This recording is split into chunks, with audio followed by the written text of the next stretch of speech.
Guys, welcome to your YouTube channel. आज हम करेंगे इन्वेस्टर प्रोटेक्शन चैप्टर स्टार्ट। देखिए स्क्रीन पे, फटाफट देखिए स्क्रीन पे। इन्वेस्टर प्रोटेक्शन नंबर चैप्टर 7 है ये, एफएमआर चैप्टर का।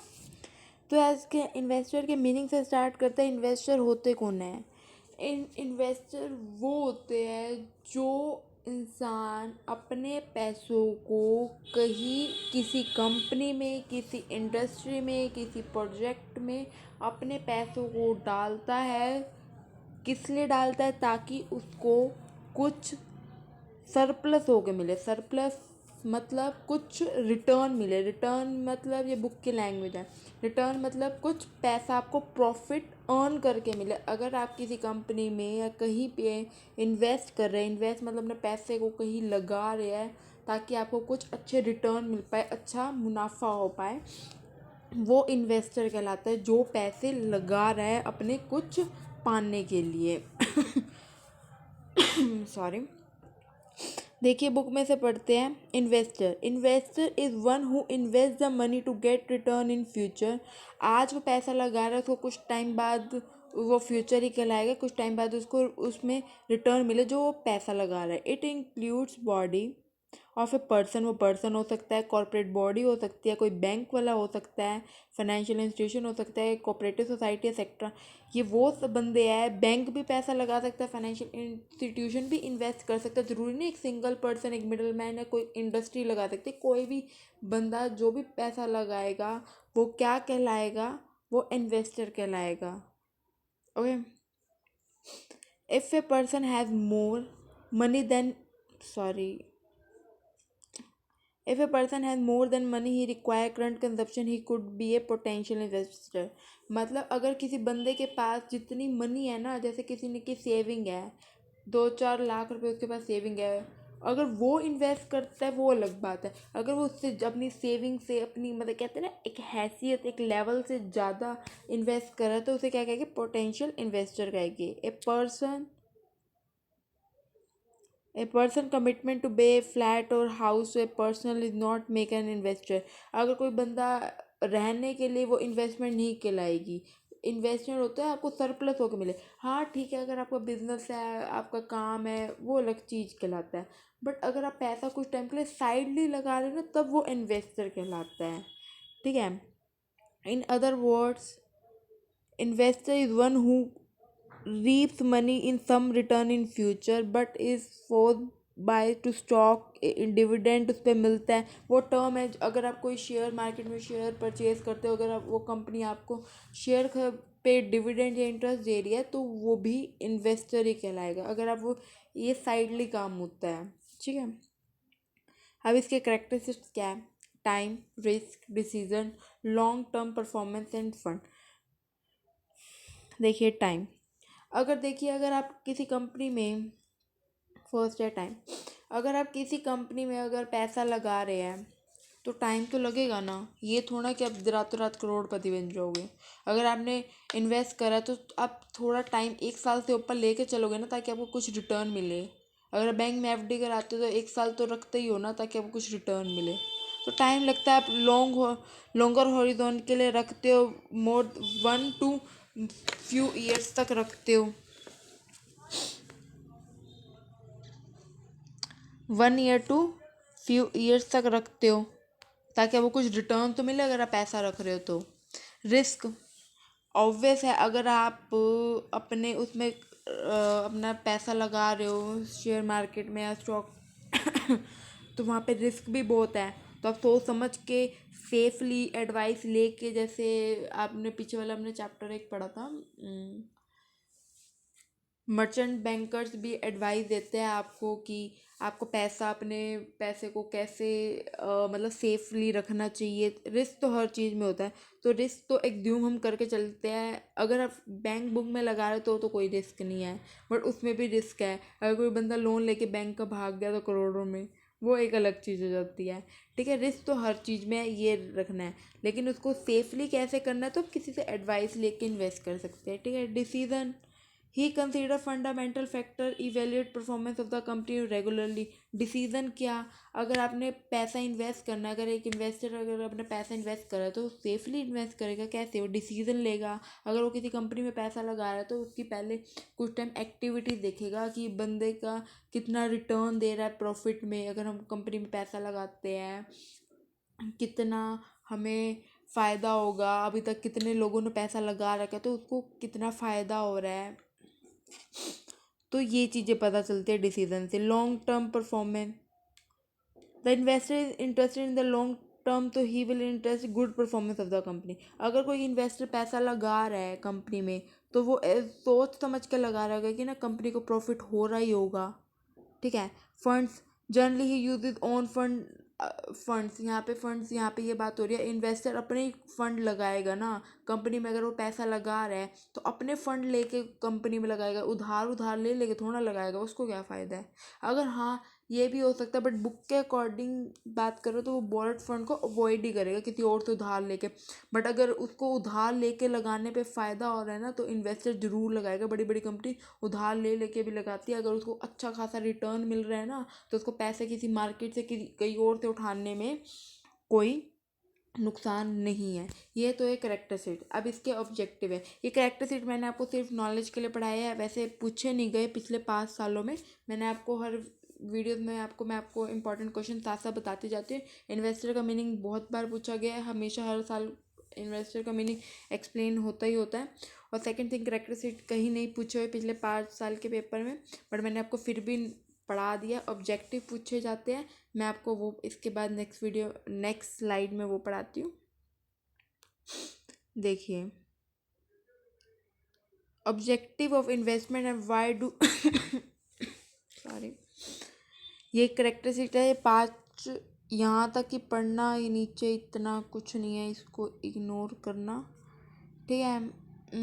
देखिए स्क्रीन पे फर्स्ट है रिटर्न। रिटर्न देखिए अपनी अपनी बुक्स में भी देखते जाइएगा, ऑलमोस्ट शायद बच्चों की यही बुक्स लगी हुई है।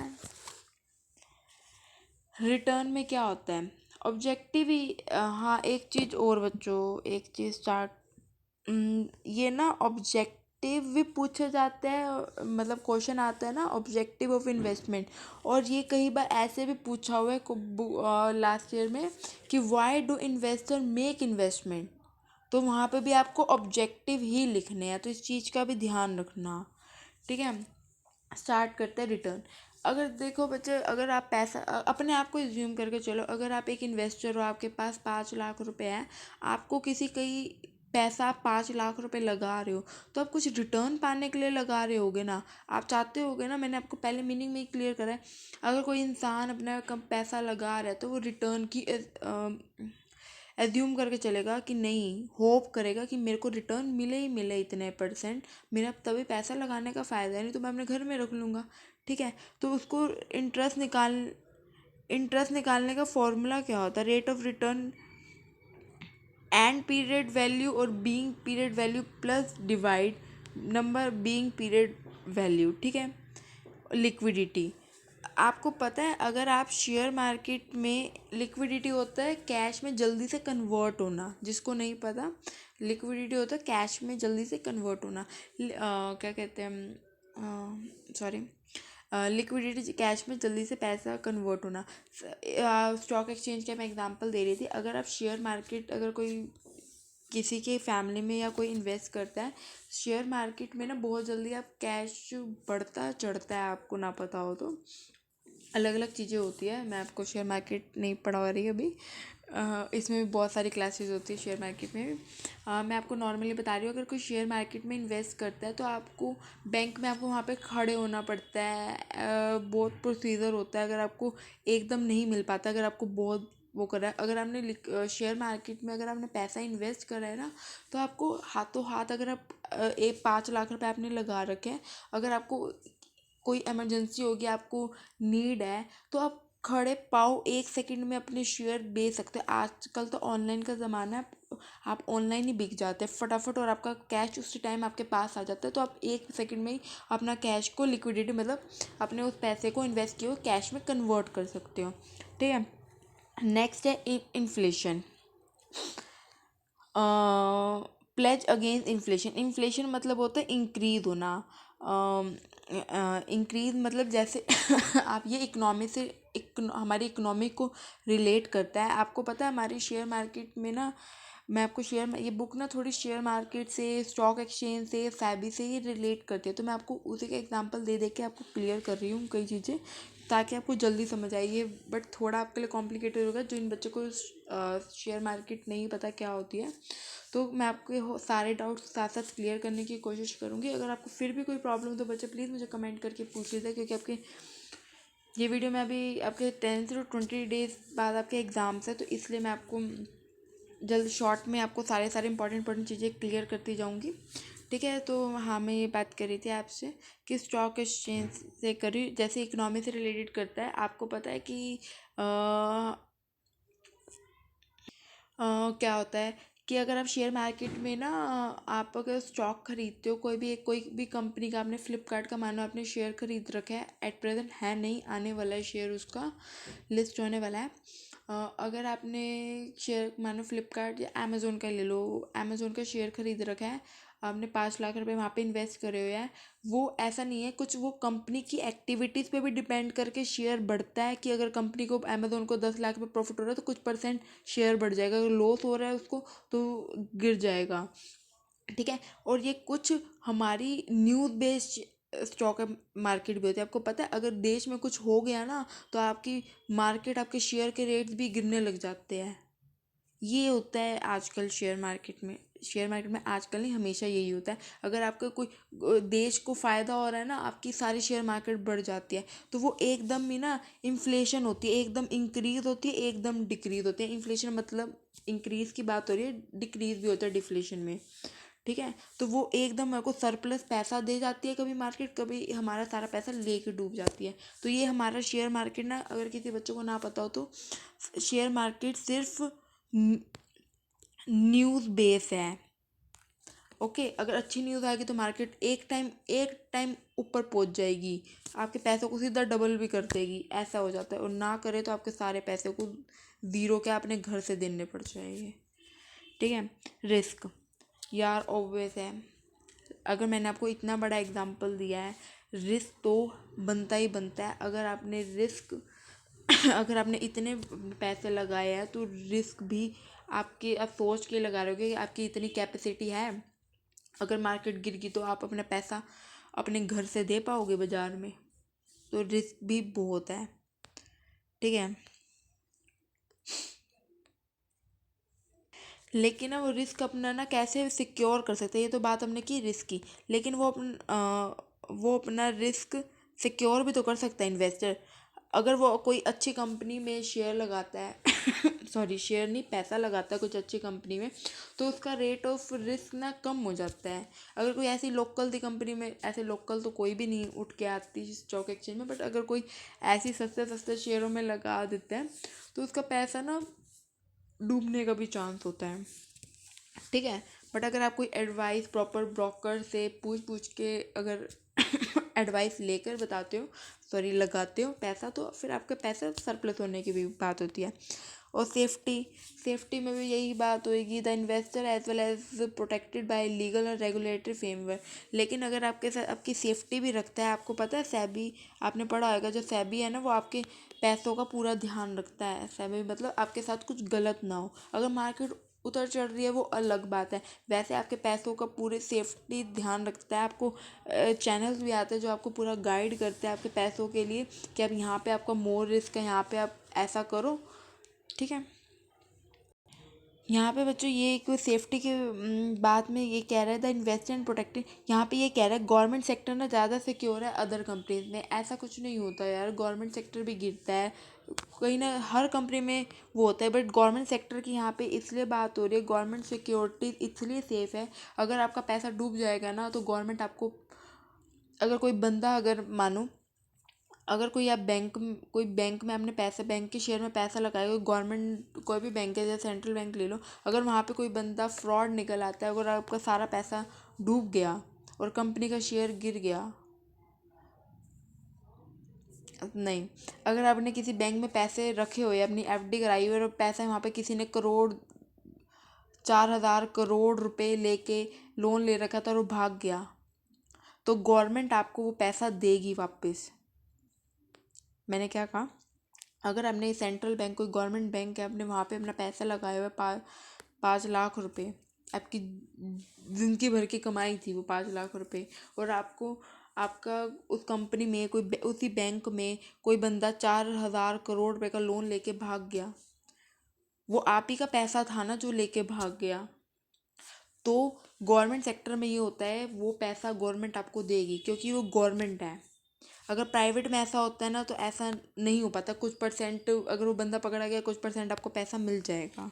तो इसलिए यहाँ पे वो सेफली बात किया। और आज के टाइम में ना इन्वेस्टर दिन बर दिन ईयरली बढ़ते जा रहे हैं, जैसे स्टॉक एक्सचेंज में यहाँ पे अमाउंट लगाने के लिए। और आजकल सारे ही बंदा पैसा थोड़ा सेव करना पसंद करता है, अगर जिसकी अर्निंग अनलिमिटेड है वो तो सेव क्या करेगा ही। ठीक है, यहाँ पे बच्चों मैंने आई होप तो आपको मेरा पढ़ाना अच्छा लगा हो तो प्लीज़ जल्दी जल्दी चैनल को सब्सक्राइब कर लीजिए और प्लीज़ अपने फ्रेंड सर्कल में शेयर कर लीजिए मोर वीडियोज़ के लिए। नेक्स्ट वीडियो में बच्चों मैं आपको एक और चीज़ बताना चाहती हूँ। अब ये टॉपिक देखिए, इन्वेस्टर प्रोटेक्शन। इन्वेस्टर प्रोटेक्शन होता क्या है, एक ये छोटा सा टॉपिक है और एक बार बच्चों, और ये मैं जो चीज़ें नहीं पढ़ाती ना, ये चीज़ें ना इतनी इम्पॉर्टेंट नहीं है कि जो मैं कहूँ कि आप पेपर में करिए। ठीक है, ये ठीक है एक रीडिंग ले लेना, लेकिन मैं पेपर में एडवाइस नहीं देती कि आएगा आएगा और आपको इतना लिखने की ज़रूरत है और आप पढ़ो और इतना टाइम वेस्ट करो। जो मैं पढ़ा रही हूँ सफिशिएंट है और मैं आपको पूरा चैप्टर कवर कराऊँगी। तो प्लीज़ जल्दी जल्दी चैनल को सब्सक्राइब कर लीजिए। देखिए फटाफट इन्वेस्टर प्रोटेक्शन क्या होता है। इन्वेस्टर प्रोटेक्शन, नाम से ही पता चल रहा है, इन्वेस्टर की प्रोटेक्शन, उसके पैसे की प्रोटेक्शन करने के लिए। देखिए यहाँ पे आई होप तो आपको क्लियर विजिबल होगा। और एक चीज़ और बच्चों, मैं आपको हर वीडियो में कहना भूल जाती हूँ, वीडियो की ना अगर आपको क्लियर दिख नहीं रहा ना तो आप वीडियो की ना अपनी क्वालिटी बढ़ा लीजिएगा।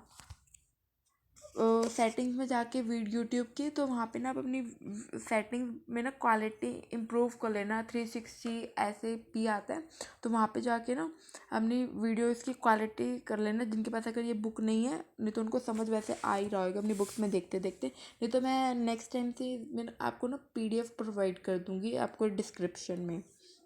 देखिए इन्वेस्टर प्रोटेक्शन क्या होता है। Investor protection are the backbone investors are the backbone of the security market. Investor protection is a wider term which include the various measures taken by the government and SEBI to protect the investor from the manipulates of the company, broker, merchant, issuer, banker and the new। इसमें ये कह रहा है investor ना backbone होते हैं security market के। Security market मतलब स्टॉक एक्सचेंज मार्केट की। और आज के टाइम में ना सेबी इसीलिए ही है, गवर्नमेंट इसीलिए ही है, ताकि ना इन्वेस्टर के, जो हम जैसे आम जनता वाले लोग होते हैं, जो पैसा अपना इतनी मेहनत कर करके जोड़ जोड़ के इन्वेस्ट करने की सोचते हैं, उन्हें बचा पाए कंपनी के फ्रॉड से, ब्रोकर से, मर्चेंट से, जो ये पॉसिबल्स होते हैं, जो फ्रॉड कर सकते हैं बट सब ऐसे नहीं होते, सब अच्छे भी होते हैं। तो इनके केसों से बचा पाए और उनके पैसों को सेफली रख पाए और अच्छे से इन्वेस्ट कर पाए। Since the investor confidence is essential for the growth of capital market. Investor एक बहुत अहम मुद्दा होता है ताकि कैपिटल मार्केट ना बढ़ पाए। अगर इन्वेस्टर जितने ज़्यादा पैसे लगाएंगे, इंडस्ट्री सेट करेंगे, इंडस्ट्रीज में पैसा लगाते जाएंगे, तो कैपिटल मार्केट इकोनॉमी ग्रो करने की बहुत ज़्यादा चांसेस हो जाते हैं फॉर बूस्टिंग देयर कॉन्फिडेंस। और इससे ना पता है, अगर गवर्नमेंट अगर इन्वेस्टर को प्रोटेक्ट करती है ना, तो इनका ना इन्वेस्टर का कॉन्फिडेंस बढ़ता है, हाँ कि हमारे पैसों के लिए देखभाल करने के लिए गवर्नमेंट है, कोई बंदे हैं। तो लोग ना पैसा ट्रस्ट करके ना जल्दी जल्दी जल्दी जल्दी नहीं, इन्वेस्टर अपना पैसा ना लगाने की सोचते हैं और अपने घर में रखने के बजाय बैंक्स में इधर उधर पैसा लगा के रखने की सोचते हैं अगर उनको अच्छे रिटर्न्स मिल रहे हैं। So they can make the cost and benefit analyse the investment अपना सोचते हैं, ठीक है। और इसमें कुछ ज़्यादा खास नहीं है, तो जस्ट रीड। और आई होप तो बच्चों आपको मेरा पढ़ाना अच्छा लग रहा होगा, तो प्लीज़ जल्दी जल्दी चैनल को सब्सक्राइब कर लीजिए और अपने फ्रेंड सर्कल में शेयर कीजिए।